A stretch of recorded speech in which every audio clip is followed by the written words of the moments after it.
You know, when I'm not working in the Senate, I'm working with my dad as an attorney representing injured workers, representing many of your brothers and sisters, so I know the toll that the jobs that you do takes on your body. I also worked in a steel fab shop for a summer during college, and you know, I learned a couple of things. I learned one thing: no matter how many clothes you put on, and no matter how many parts of your body you try to cover, those sparks always find you. And I also learned a lot about the community and how our community has been built. It's hard work that you all put in that makes our community, that makes our country strong. So when I started in the Senate 2.5 years ago, I wasn't about to let hardworking Ohioans, specifically ones in organized labor, get pushed around and somehow be portrayed as lazy and overpaid, because I knew firsthand that that wasn't the case. And that's exactly what's happening in Ohio now. In the last election, like many other states, we had a Republican takeover. So now we have a Republican governor in John Kasich, a Republican House, and a Republican Senate. And they're taking advantage of their numbers. They're taking advantage of their numbers, and they're pushing extreme legislation such as Senate Bill 5. For those who don't know what Senate Bill 5 is, it's one of the most restrictive collective bargaining laws in the United States. This law takes away public employees' right to effectively, collectively bargain. So we're talking about 360,000 teachers, policemen, firemen, bus drivers, prison guards, and all other state workers. The process in which they did this was dirty.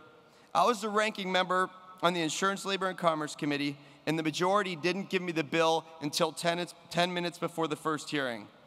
They also pulled members of their own party off committee and replaced them with members that would get in line with the governor before the vote. And after it was all said and done, just 3 weeks getting into the hearings, the bill was passed 17-16, with 6 Republicans crossing party lines to vote no. It was scary to watch a 30-year-old law that has done so much good, preventing strikes and leveling the playing field for workers, get crushed in 3 weeks. Needless to say, I was frustrated. But the positive was the bill lit a fire under so many Ohioans. We had thousands at the State House for every hearing. We had thousands calling their senators to make their voices heard because they realized that the bill was unfair, it was going to make our neighborhoods unsafe, and that would negatively affect every Ohioan, not just the ones the bill targeted. Fortunately, in Ohio, we have a referendum process. That process has been put into place to allow the people's vote to override the elected officials they put in to do the work.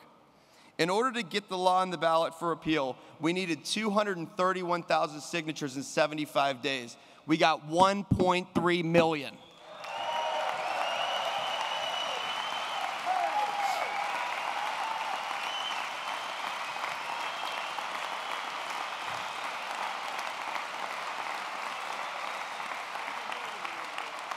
Our governor, John Kasich, when he first won the election, said, "Get on the bus or you're going to get run over."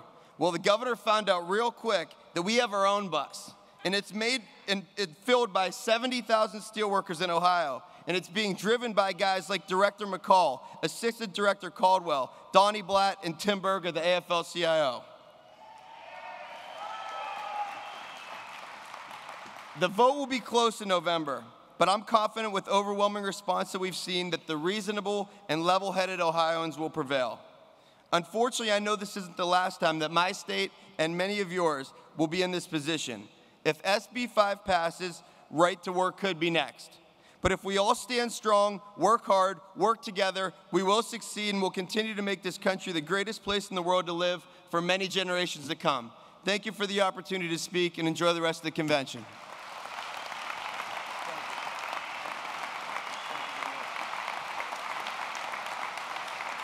Thank you very much.